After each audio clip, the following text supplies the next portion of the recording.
Hello students, study with जी के channel में आपका फिर स्वागत है। टेंस चार्ट के अंतर्गत आज हम लोग पास्ट इंडेफिनिट टेंस का अध्ययन करेंगे।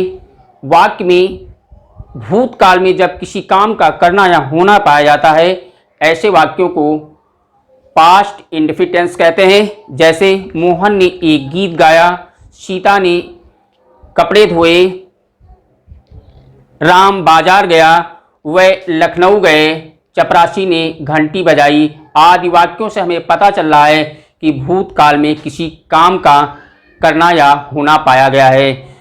तो पास्ट इंडेफिनिट टेंस का अध्ययन करने के लिए सबसे पहले हम उस वाक्य की पहचान देख लेते हैं कि कैसे हम जानेंगे कि पास्ट इंडेफिनिट टेंस के वाक्यों को कैसे हम पहचानेंगे।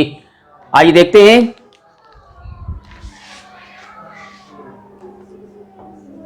पहचान। पास्ट इंडेफिनिट टेंस के वाक्यों की पहचान है कि वाक्य के अंत में था था, थी, ते थे,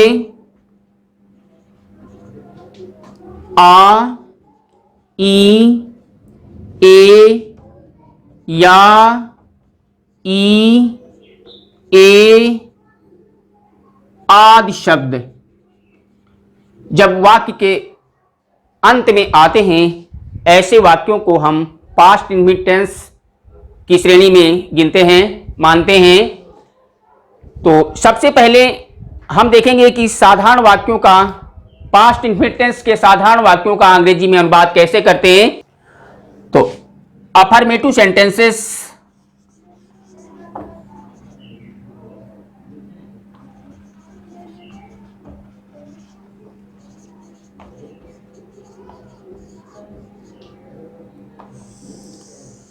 स्वीकारात्मक वाक्य,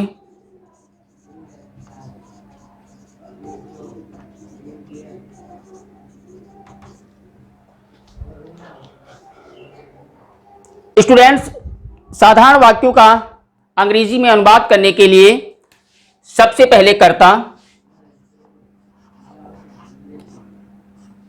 के बाद में क्रिया की सेकंड फॉर्म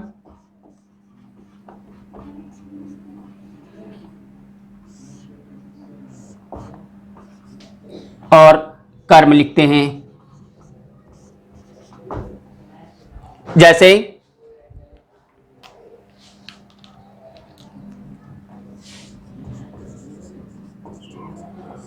राधा ने एक पत्र लिखा। तो सबसे पहले कर्ता लिखेंगे हम राधा, उसके बाद में क्रिया की सेकंड फॉर्म लिखना, लिखना की अंग्रेजी राइट और इसकी सेकंड फॉर्म रोट, एक पत्र अ लेटर। सेकंड, चपरासी ने घंटी बजाई।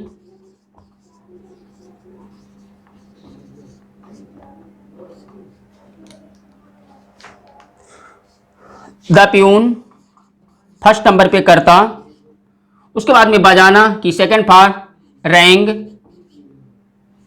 The bell object. ऐसे ही तीसरा वाक्य देख लेते हैं। उसने अपने पिता को एक पत्र लिखा।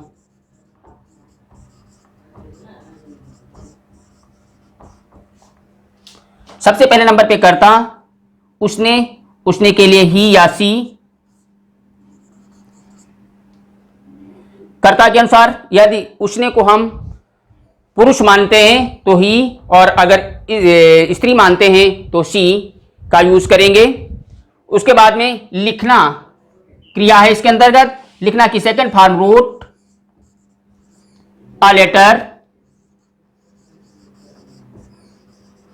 अपने पिता को शी, ही या सी के साथ में अपना की अंग्रेजी पिछले वीडियो में हमने आपको पढ़ाई थी। तो पहले नंबर पे ही के साथ में हिज, या अगर सी है तो सी के साथ में हर फादर।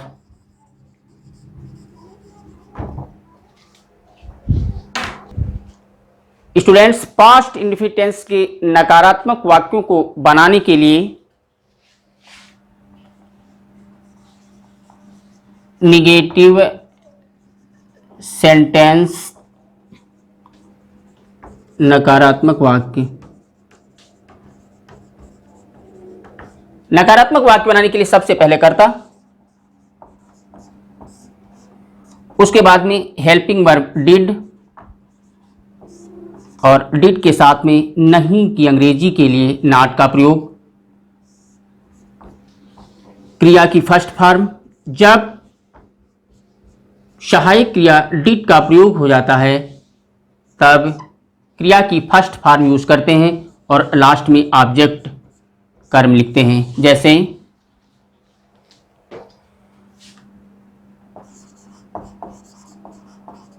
वह कल लखनऊ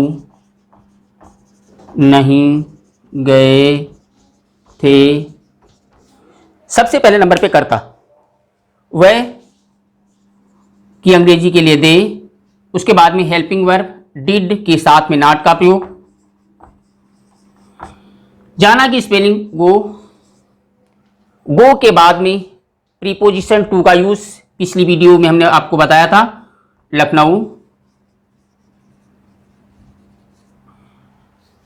पास्ट टेंस में कल की अंग्रेजी यस्टरडे होती है।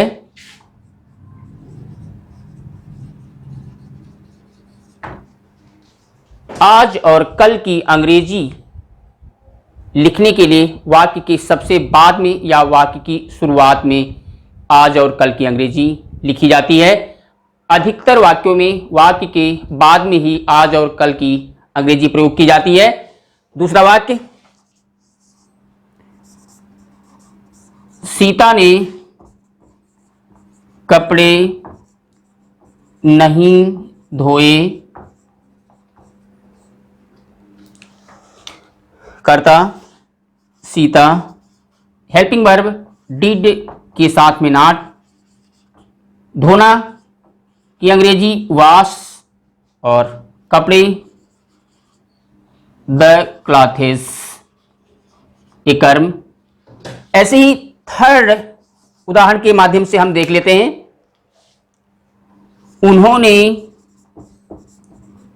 अपना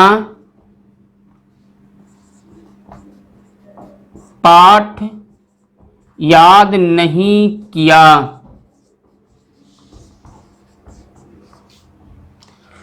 तो सबसे पहले नंबर पे कर्ता लिखेंगे। कर्ता उन्होंने है और उन्होंने की spelling they, helping verb did के साथ में नॉट का प्रयोग, उसके बाद में याद करना को अंग्रेजी में लर्न कहते हैं। अपना पाठ दे के साथ में अपना की अंग्रेजी देयर होती है। पिछली वीडियो में हमने बताया था आपको कि किस प्रोनाउन के साथ में अपना की अंग्रेजी क्या होती है। तो दे के साथ में अपना की अंग्रेजी there. Lesson. Students, past indefinite tense में यदि वाक्य में कभी नहीं शब्द आता है तो कभी नहीं के लिए नेवर का यूज करते हैं और ऐसे वाक्यों में डिड नॉट नहीं प्रयोग करते हैं। जैसे मैं कभी स्कूल देर से नहीं आया। वाक्य में कभी नहीं शब्द है और कभी नहीं के लिए नेवर का यूज करेंगे। सबसे पहले नंबर पे कर्ता आई, उसके बाद में कभी नहीं के लिए नेवर। अब इस वाक्य में डिड नॉट का प्रयोग नहीं करेंगे, नेवर से ही कभी और नहीं दोनों की स्पेलिंग हो गई। उसके बाद में क्रिया की सेकंड फॉर्म आना, केम, फिर देर से लेट, और स्कूल की अंग्रेजी स्कूल।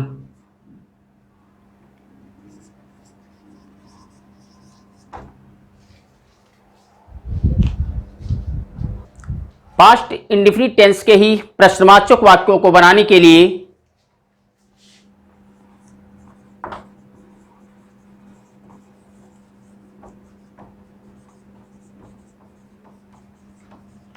इंट्रोगेटिव सेंटेंस,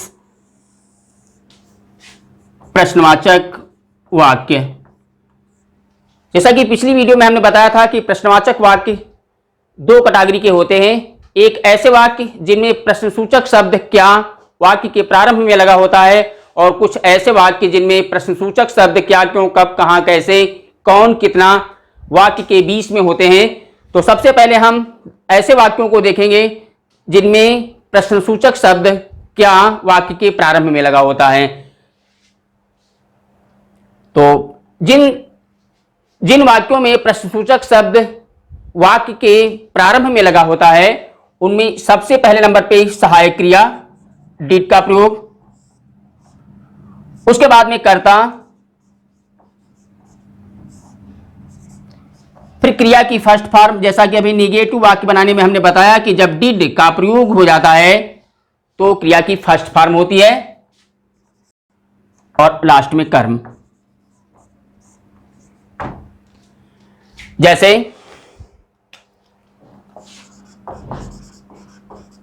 क्या तुम्हारी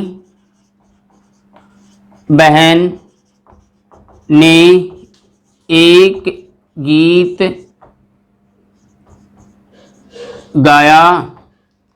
तो सबसे पहले प्रश्नसूचक शब्द वाक्य के प्रारंभ में है तो सहायक क्रिया सबसे एक नंबर पे डिड, उसके बाद में कर्ता। कर्ता क्या है? तुम्हारी बहन, योर सिस्टर। गीत गाना में गाना की अंग्रेजी सिंग,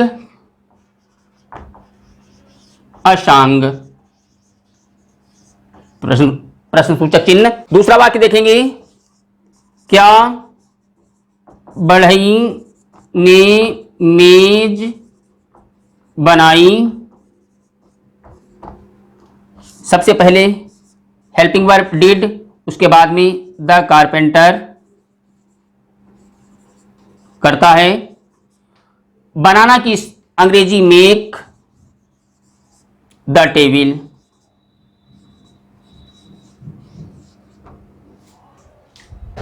तीसरा वाक्य, क्या उन्होंने तुम्हारा पत्र पढ़ा। हेल्पिंग वर्ब डिड, उन्होंने, दे। हेल्पिंग वर्ब क्या वाले वाक्यों में, वाक्य के प्रारंभ में, उसके बाद में कर्ता दे, उसके बाद में पढ़ना रीड, और तुम्हारा पत्र योर लेटर।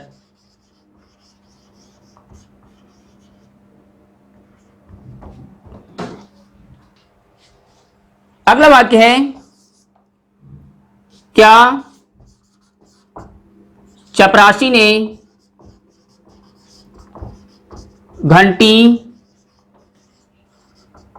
बजाई। प्रश्नसूचक चिन्ह। सबसे पहले हेल्पिंग वर्ब डिड, उसके बाद में कर्ता चपरासी, बजाना रिंग, द बेल। जब प्रश्नसूचक शब्द वाक्य के बीच में होता है तो सबसे पहले प्रश्नसूचक शब्द,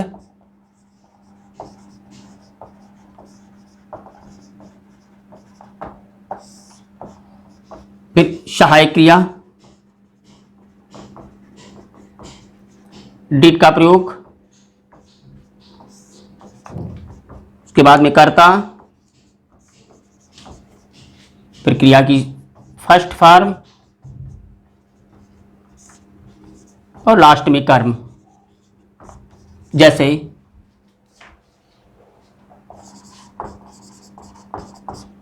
तुम्हारा भाई कल कहाँ गया था।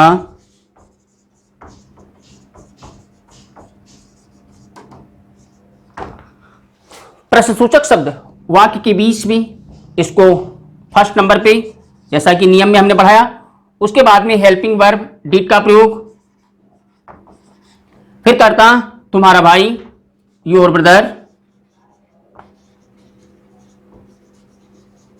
उसके बाद में क्रिया की फर्स्ट फॉर्म जाना गो,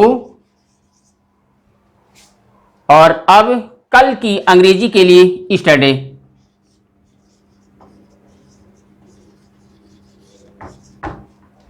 फिर से एक बार देख लेते हैं। पहले नंबर पे प्रश्नसूचक शब्द वेयर, उसके बाद में हेल्पिंग वर्ब डिड का प्रयोग, फिर तुम्हारा भाई करता है तो योर ब्रदर, क्रिया जाना गो, और लास्ट में कल की अंग्रेजी के लिए यस्टरडे का प्रयोग करते हैं। दूसरा वाक्य देखते हैं। कितने बच्चे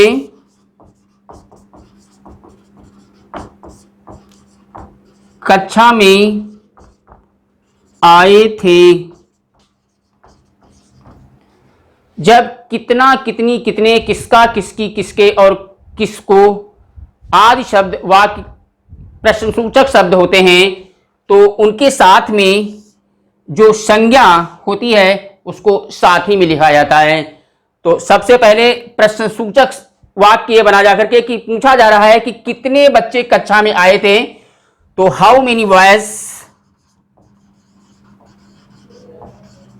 जैसा कि हम बता चुके हैं जब कितना, कितनी, कितने प्रश्नसूचक शब्द होता है तो उसके साथ में जो संज्ञा शब्द होता है वो साथ ही में लगता है। हाउ मेनी बॉयज, उसके बाद में हेल्पिंग वर्ब डिड का प्रयोग, प्रश्नसूचक शब्द, सहायक क्रिया, उसके बाद में क्रिया लिखेंगे कम इन द क्लास।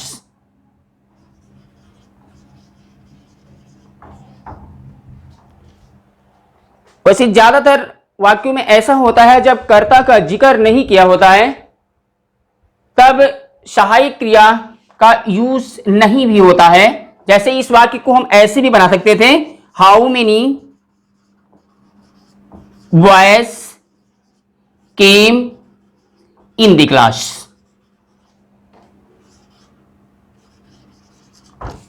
मतलब हेल्पिंग वर्ब का यूज नहीं किया गया है इस वाक्य में, और जब हेल्पिंग वर्ब का यूज नहीं किया गया है तो क्रिया की सेकंड फॉर्म यूज की गई है। ऐसे ही एक दूसरा वाक्य भी देख लेते हैं। तुम्हारे घर कल कौन आया था। तो इस कौन शब्द से मालूम हो रहा है कि कौन शब्द ही स्वयं में करता है। तो सबसे पहले नंबर पे प्रश्नसूचक शब्द हु। अब यहां पर हम चूंकि कौन शब्द से ही हमें पता चल रहा है कि ये कर्ता खुद में, तो हम सहायक क्रिया का यूज नहीं करेंगे। तो कौन के बाद में अगर सहायक क्रिया का यूज नहीं करेंगे तो क्या लिखा जाता है, कर्ता, और कर्ता क्या है, कौन ही शब्द आया है जाकर के। तो जब कौन हम लिख ही चुके हैं जाकर के, और सहायक क्रिया जब कौन शब्द से ही प्रतीत होता है कि कर्ता है जाकर के, तो सहायक क्रिया नहीं लगाते हैं और उसके बाद में कर्ता लिखते हैं, और कर्ता हम लिख चुके हैं। तुम्हारे घर, टू योर हाउस।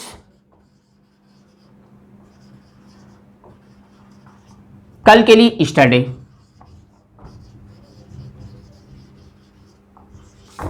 आपको बताते चलते हैं कि पास्ट इंडेफिनिट टेंस के वाक्यों में था, थी, थे की अंग्रेजी नहीं लिखी जाती है। तो स्टूडेंट्स, एक कंप्लीट हुआ पास्ट इंडेफिनिट टेंस का चार्ट, जिसमें हमने आज जाना कि साधारण वाक्यों, नकारात्मक वाक्यों और प्रश्नवाचक वाक्यों को बनाने का नियम। अब हम कुछ होमवर्क देते हैं जिसे आप लोग अपनी कॉपी पर नोट करके अच्छी तरह से घर पे बनाएंगे। स्टूडेंट्स, आप सभी लोग बोर्ड पर अंकित होमवर्क को नोट कर लें और अपने घर पर करें। कल के दिन नई क्लास के साथ में फिर से मिलते हैं। तब तक के लिए धन्यवाद।